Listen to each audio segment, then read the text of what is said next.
ನಮಸ್ತೆ ಎಜಿ ನ್ಯೂಸ್ಗೆ ಸ್ವಾಗತ. ಹಾವೇರಿ ಜಿಲ್ಲೆಯ ರಾಣೆಬೆನ್ನೂರು ನಗರದಲ್ಲಿ ಮುಸ್ಲಿಂ ಸಮುದಾಯದ ವಿರುದ್ಧ ಅವಹೇಳನಕಾರಿ ಹೇಳಿಕೆ ಕೊಟ್ಟ ಆರೋಪದ ಮೇಲೆ ವೈದ್ಯರ ಮೇಲೆ ಹಲ್ಲೆ ನಡೆದಿದೆ. ರಾಜೇಶ್ವರಿ ನಗರದ ನಿವಾಸಿ ಡಾಕ್ಟರ್ ಗುರುಮೂರ್ತಯ್ಯ ರಾಣೆಬೆನ್ನೂರಿನ ಕೋಟೆ ಓಣಿ ರಚೋಟಿ ಮಠದ ಬಳಿ ಹಲ್ಲೆಗೆ ಒಳಗಾಗಿದ್ದಾರೆ. ಹಲ್ಲೆಯ ನಂತರ ಅವರ ಕ್ಲಿನಿಕ್ ಮೇಲೂ ದಾಳಿ ನಡೆಸಲಾಗಿದ್ದು, ಮಾರಕಾಸ್ತ್ರಗಳಿಂದ ಕ್ಲಿನಿಕ್ ಹಾನಿಗೊಳಿಸಲಾಗಿದೆ. ಅಲ್ಲದೆ ಕ್ಲಿನಿಕ್ ಎದುರು ನಿಲ್ಲಿಸಿದ ಎಲೆಕ್ಟ್ರಿಕ್ ಬೈಕ್ಗೆ ಬೆಂಕಿ ಹಚ್ಚಲಾಗಿದೆ. ನಗರ ಠಾಣೆಯ ಪೊಲೀಸರು ತಕ್ಷಣ ಸ್ಥಳಕ್ಕೆ ಧಾವಿಸಿ ವೈದ್ಯರನ್ನ ರಕ್ಷಿಸಿ ಚಿಕಿತ್ಸೆಗಾಗಿ ತಾಲೂಕು ಸರ್ಕಾರಿ ಆಸ್ಪತ್ರೆಗೆ ದಾಖಲಿಸಿದ್ದಾರೆ. ಪ್ರಕರಣಕ್ಕೆ ಸಂಬಂಧಪಟ್ಟಂತೆ ಮಕ್ಸದ್ ಮೊಮಿನ್, ಸೈಯದ್ ಅಹಮದ್ ಮಕಂದರ್, ಸೈಯದ್ ಹೊನ್ನಾಳಿ, ಜಾಫರ್ ಸಾದಿಕ್, ಕಿಲ್ಲೆದಾರ್ ಅಬ್ದುಲ್ ಮೊನಾಫ್ ಮೊಮಿನ್ ಸೇರಿ 20 ರಿಂದ 30 ಜನ ವಿರುದ್ಧ ಪ್ರಕರಣ ದಾಖಲು ಮಾಡಲಾಗಿದೆ.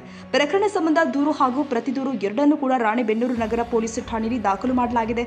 ಘಟನೆ ಬಳಿಕ ನಗರದಲ್ಲಿ ಭದ್ರತೆ ಕಟ್ಟಲಾಗಿದೆ.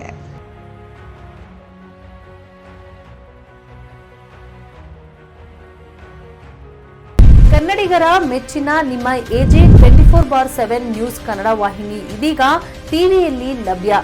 ವೇಳೆ ನೋಟಿಸ್ ಕೊಟ್ಟಿದ್ರೆ ವಾಪಸ್ ತಗೋತೀವಿ. ಇವತ್ತು ವಕ್ಫ್ ಪ್ರಾಪರ್ಟಿ ಅಂತೇಳಿ ಬರ್ತದೆ ಅಂತ ಹೇಳಿದ್ರೆ ರೈತರ ಬೀದಿಗೆ ಬದಲು ಏನ್ ಮಾಡ್ಬೇಕಾಗತ್ತೆ? ಯಾರು ವೋಟ್ ಹಾಕಿಲ್ಲ ಅಂದ್ರೆ ಗ್ಯಾರಂಟಿನೆಲ್ಲ ಸ್ಟಾಪ್ ಮಾಡ್ಬಿಡ್ತೀವಿ.